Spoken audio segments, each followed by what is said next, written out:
and this is rather this was the exact trigger of I wanted to do this conversation, to be very honest, क्योंकि एक चीज जो मेरे को realise हुई थी, as you said, कि जब हम लोग कॉलेज में आते हैं, फर्स्ट टाइम वो फ्रीडम एक्सपीरियंस करते हैं कि हम लोग को कुछ डिसीजन लेना है कि मैं दोस्ती किसके साथ कर रहा हूँ, मैं घुल मिल किसके साथ रहा हूँ, मैं पढ़ाई किसके साथ कर रहा हूँ, मैं पिक्चर देखने किसके साथ जा रहा हूँ, रिलेशनशिप में किसको डेट कर रहा हूँ.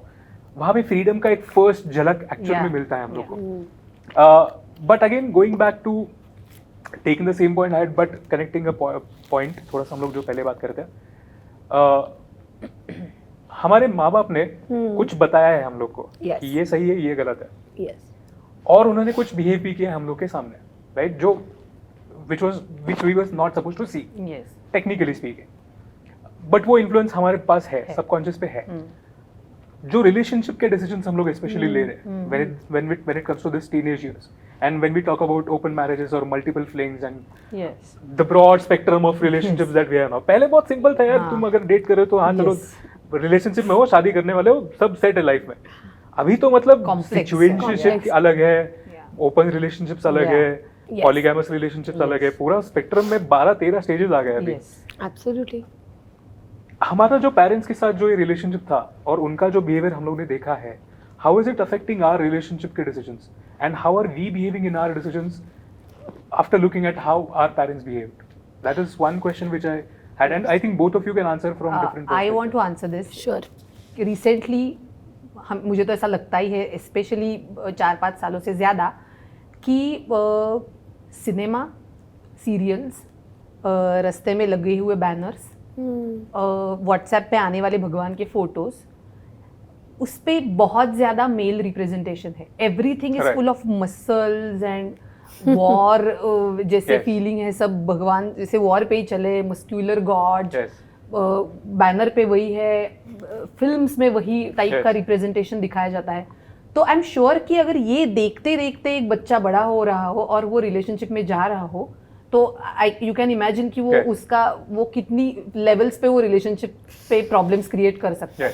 क्योंकि फर्स्ट इम्पॉर्टेंट उसका ये होगा कि इस लड़की को मुझे प्रोटेक्ट करना है, इस लड़की को खुद का विचार नहीं है, खुद की अकल नहीं है. I am here to decide कि उसने किन लोगों से मिलना है, क्या करना है, कौन से कपड़े पहनने हैं, माँ बाप से हमारे रिलेशनशिप के बारे में कैसी बात करनी है. अगर उस लड़की ने खुद की थिंकिंग उसमें लाई तो प्रॉब्लम है, एब्सोल्युटली, तो फ्रिक्शन है. राइट. और ये भी मुझे लगता है कि पूरे रिलेशनशिप में, पेरेंटिंग हो या न्यू एज रिलेशनशिप हो, उस पर मार्केट जिसे हम बोलते हैं, कंज्यूमरिज्म हो, मार्केट हो, उसका बहुत ही ज्यादा इन्फ्लुएंस है. फॉर एग्जाम्पल, अगर एक लड़की है, उसे कोई भी डे कल्चर पे उसका भरोसा नहीं है, वो ऐसा नहीं मानती कि वैलेंटाइंस डे पे ही मुझे मेरा प्यार एक्सप्रेस करना हो, और वो इस विचार की नहीं है क्योंकि उसके घर में ये नहीं है. और अगर उसका बॉयफ्रेंड एक टिपिकल मार्केट में जो चल रहा है वही हमें सेलिब्रेट करना होगा, वही फोटोशूट्स करने होंगे, वही नहीं करने होंगे, उस ख्यालात का हो, तो उसे लगेगा अरे ये तो बोर है, इसका तो प्यार ही नहीं है. लेकिन ऐसा नहीं होता हर बार. तो जो मार्केट के इन्फ्लुएंसेस हम पे, हमारे ऊपर है, जो गाड़ी चलाते वक्त भी आप देख सकते हो, लोगों से बात करते वक्त देख सकते हो, आई थिंक वो हमें जानना पहचानना बहुत ज्यादा जरूरी है. मैं मेरे खुद के एक्सपीरियंस से ये बोलना चाहूंगी कि मैं एक लड़की हूँ, मैंने पॉलिटिकल साइंस पढ़ा है, मैं क्रिकेट देखती हूँ, I have strong political opinions which are backed by facts, numbers. तो बहुत टाइम ऐसा होता है कि अगर मैं नंबर्स या फैक्ट्स को लेके किसी मेल काउंटर पार्ट, मेरा दोस्त, मेरे घर के लोग, मेरे बड़े बुजुर्ग मेल, उनसे बात करना जो, तो वो ये टॉलरेट ही नहीं कर पाते. तो वो बोलते कि नहीं, अब तुम ये एमफिल वाला सीन मत लाया करो. लेकिन मेरा ये मानना है कि हम जिस देश में रहते हैं वहाँ पे पान वाले से लेके CEO तक सबको पॉलिटिक्स और क्रिकेट के बारे में कुछ लोगों का बोलना है. और लोगों को लोग ये मानने को ही तैयार नहीं कि उसके लिए अलग पढ़ाई करनी होती है. या हमारे सामने जो बंदी बैठी है उसने वो पढ़ाई की है. तो लोग बोलते हैं कि नहीं, अब तुम ये एमफिल वाली वाइब मत लाओ, हमें इस डिटेल में नहीं घुसना. बिकॉज मैं उनके व्हाट्सएप यूनिवर्सिटी के नॉलेज को कॉन्ट्राडिक्ट कर रही हूँ. और फिर क्या होता है, कॉन्वर्सेशन बंद हो जाता है. फिर लोग इजीली टैग करते हैं, दे स्टॉप्ड कॉन्वर्सेशंस, और उन्हें लगता है कि नहीं, ये बहुत ही थियोरेटिकल हो रहा है, ये बहुत टेक्निकल हो रहा है, बहुत नंबर्स आ रहा है. तो इस लड़की से इसके आगे पॉलिटिक्स छोड़ के हम सभी के बारे में बात करेंगे, कास्ट छोड़ के हम सभी के बारे में बात करेंगे, क्योंकि फिर एक्चुअल कॉन्वर्सेशंस होते हैं और वो ज्यादा कंफर्टेबल नहीं होते। तो मुझे ऐसा लगता है कि इन सभी मार्केट के फोर्सेस जो सोसाइटी से हमें बताया गया कि लड़कियों के तो क्रिकेट के बारे में नहीं बात करनी चाहिए यार, वो तो लड़कों का गेम है। तो मेरी एक फ्रेंड है, उसने फुटबॉल मैनेजमेंट का कोर्स किया है, तो पहला क्वेश्चन वाज लाइक क्यों, क्या जरूरत थी, लड़के नहीं है क्या उस फील्ड में। तो इस छोटे छोटे इंस्टेंसेस में तो अगर ऐसे ही ख्यालात से एक लड़का अगर किसी लिबरल विचारों के लड़की के साथ रिलेशनशिप में आए तो दो चीजें हो सकती है। एक तो वो लड़की कन्वर्ट होगी क्योंकि वो भी प्यार में होती है, वो भी प्यार में होता है। दूसरा, रिलेशनशिप में बहुत फ्रिक्शन आएगा।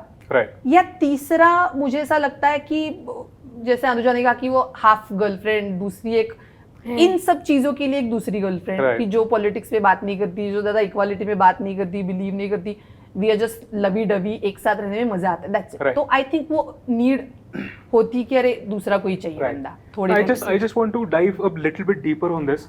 There was something which you said a little while back, right? कि ट्रेडिशनली हम लोग को ये पता है कि फादर फिगर जो है हमारा वो प्रोटेक्टिव था, वो सपोर्टिव था, कॉन्फिडेंस बिल्डर था, गो गेटर था, बाहर जाके काम करके अचीव करके घर को पोसने वाला था। And the mother figure was always caring, empathetic, love, all the emotional side. So एक इमोशनल साइड है, एक लॉजिकल साइड है। एंड ट्रेडिशनली स्पीकिंग दोनों रोल्स में वो बटा हुआ था कि एक इमोशनल पेरेंट है, एक लॉजिकल पेरेंट है, right? And that is how we've grown up. We've always seen our mother to be a very caring parent. मेरे को अगर as a guy, if I have something emotional to talk about, I'm not going to go to talk to my dad, क्योंकि मेरे को कोई जवाब मिलने वाला नहीं, मेरे को पता है. Similarly, I'm very sure for again going back to Freud says the same thing. कि अगर कोई लड़की है तो लड़की हमेशा फादर फिगर के पास जाएगी क्योंकि उसको कॉन्फिडेंस चाहिए, उसको सपोर्ट चाहिए, मॉरल सपोर्ट चाहिए. We've grown with this kind of a relationship dynamic, right?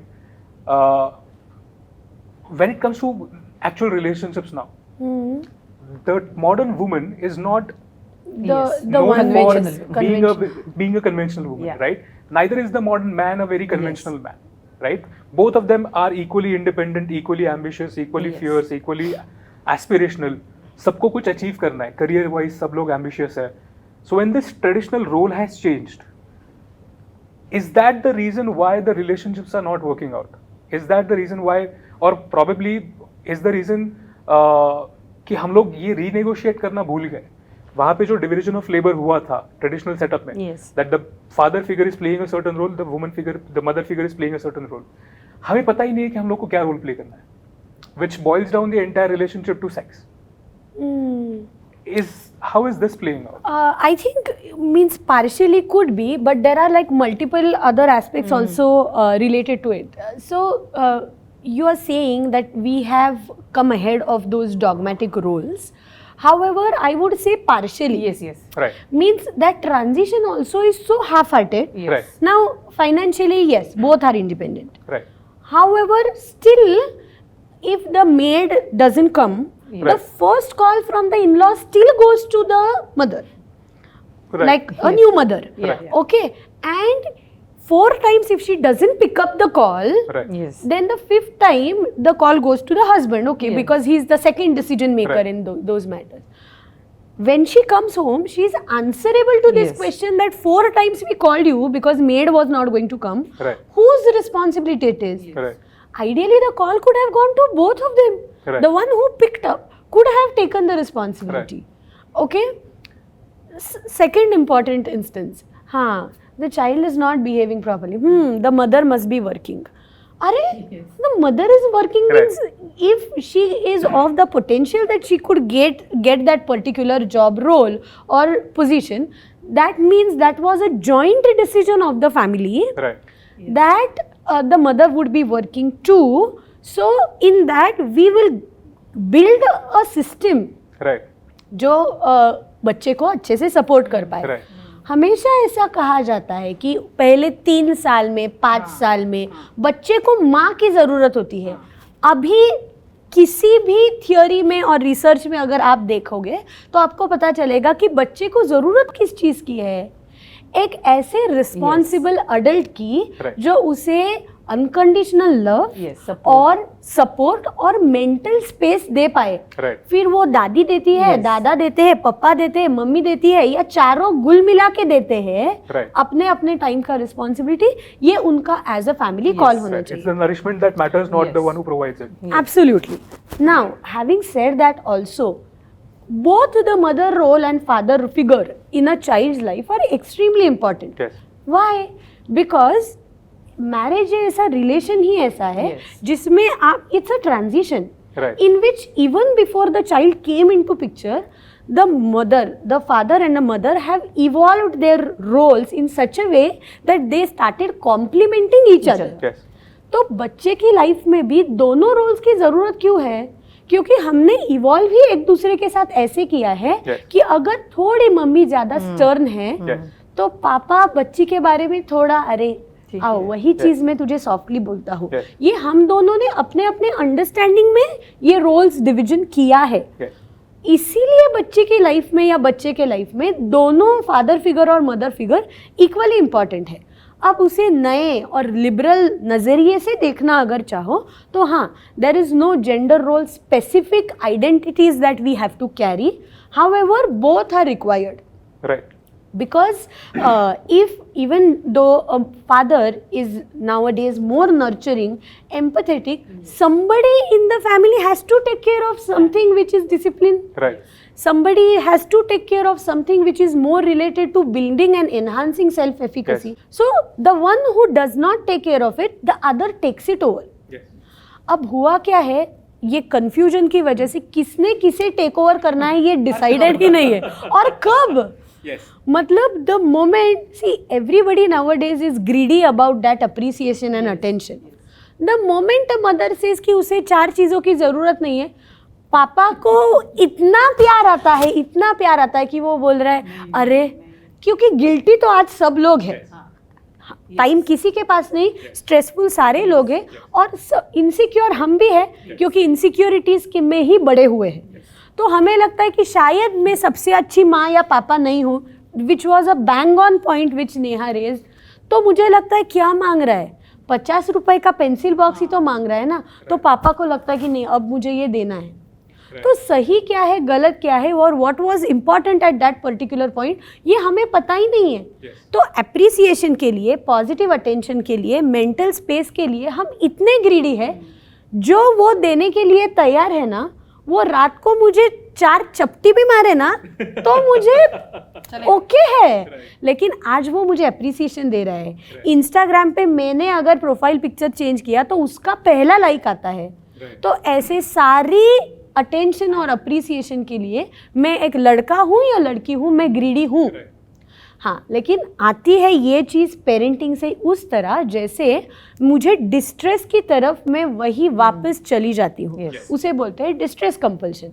तो अगर मेरी मम्मी ने खुद का आइडेंटिटी क्रिएट करते वक्त अगर एक कॉन्फ्लिक्ट घर में महसूस किया है, तो बोलते वक्त तो मैं कहती हूँ कि मुझे वो कॉन्फ्लिक्ट मेरी लाइफ में नहीं चाहिए.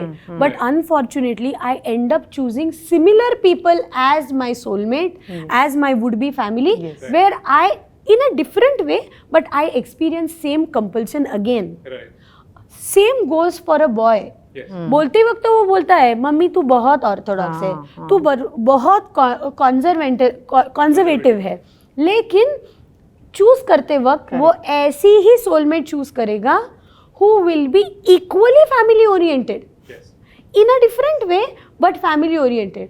A boy still today thinks from a perspective that who should be my soulmate, the one who can be a suitable match in my family. Yes. Not Not for me, me. but for my family. Yes. Who will be an excellent mother of my child. So means we should be very conscious when we say that we are liberal. I doubt that. Means we are still in transition is Yes. what I would agree. Yes. And it's okay to accept that we are in transition. Definitely.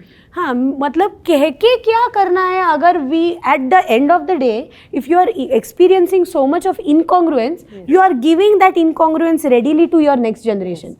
The generation is taking that same incongruence to take it ahead. Yes. So in fact, let's say that we are in the transition and let our children make their own choices. Yes.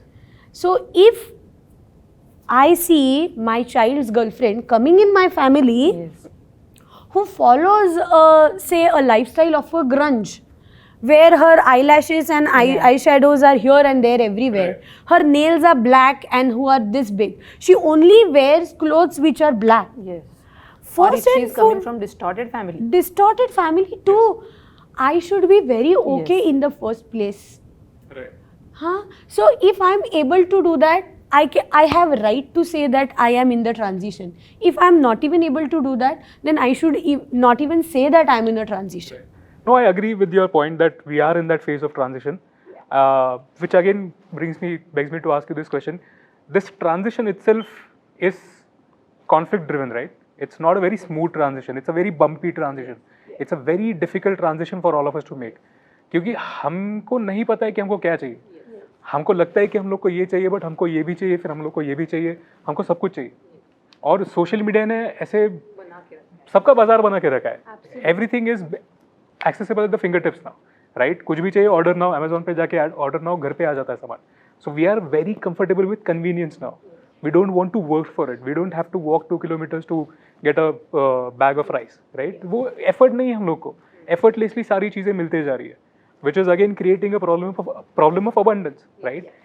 Even when we look at dating, the dating phase of our life, with Bumble, with Tinder, and with all of these dating apps, dating has become so easy कि उसमें effort नहीं डालना है, right? आपको दोस्ती नहीं बनानी है, आपको groom नहीं करना है, आपको court नहीं करना है, आपको relationship में invest नहीं करना है. It's become very easy, right? So this transition is definitely very difficult transition. How is it playing out socially? How is it playing out politically? मुझे लगता है कि ये बहुत ज़्यादा अगेन लोडेड सवाल है, बड़ा सवाल है.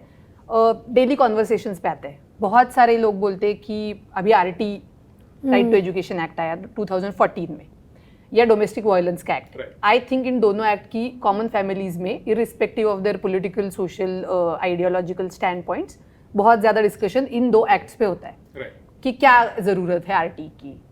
10 लोग कहाँ से आते हैं पता नहीं, बस बच्चे कहाँ से आते हैं, स्लम से आते हैं. कॉमन बिलीफ ये है कि उनकी फीस हमारे पॉकेट से जाती है, which is not true.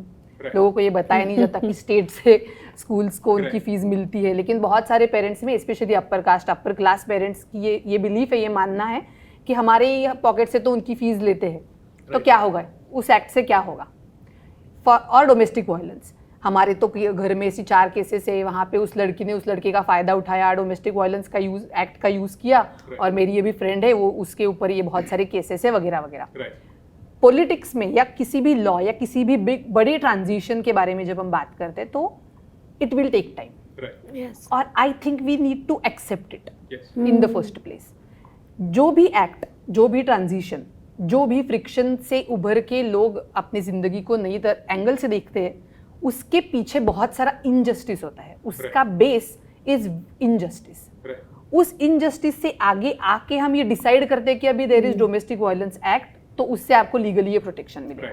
RTE act है क्योंकि बच्चों को ज़्यादा से ज़्यादा मेन स्ट्रीम एजुकेशन में हम ला सके, स्कूल ड्रॉप आउट का रेट कम कर सके. ये स्टेट ने डिसीजन लिया है. क्यों लिया है? टू क्योर सम और the other kind of injustice. तो उसका तो मैं ऐसा नहीं कहूँगी कि 2014 में RTE आया तो अभी 10 साल हो जाएंगे आगे, अब अगले साल. तो हमें 10 साल में मुझे नहीं लगा कि हम बहुत सारे मैजिकल नंबर्स दिखा पाएंगे, लेकिन शुरुआत तो हुई. एटलीस्ट ये शुरुआत तो कुछ फ्रंट पे हमने की. सो फेमसली ऐसा कहा जाता है कि there is no law that can not be misused. कोई भी लॉ लाओ, कितना भी तुम उसमें बहुत सारी ये करो, लेकिन वो मिसयूज होगा ही. लेकिन इसका मतलब ये नहीं कि लॉ की जरूरत नहीं.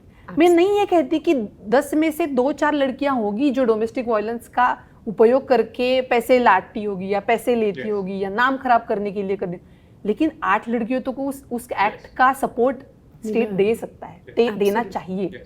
तो मुझे ऐसा लगता है कि when it comes to parenting, when it comes to decision making, when it comes to any kind of transition, first we need to look at it from a very very empathetic point of view. और ये भी decide करता है कि आप कहाँ पे बैठ के उस सबको देख रहे हो. I have many Dalit friends of mine who think that atrocity act is it's a fantastic thing happened for their community.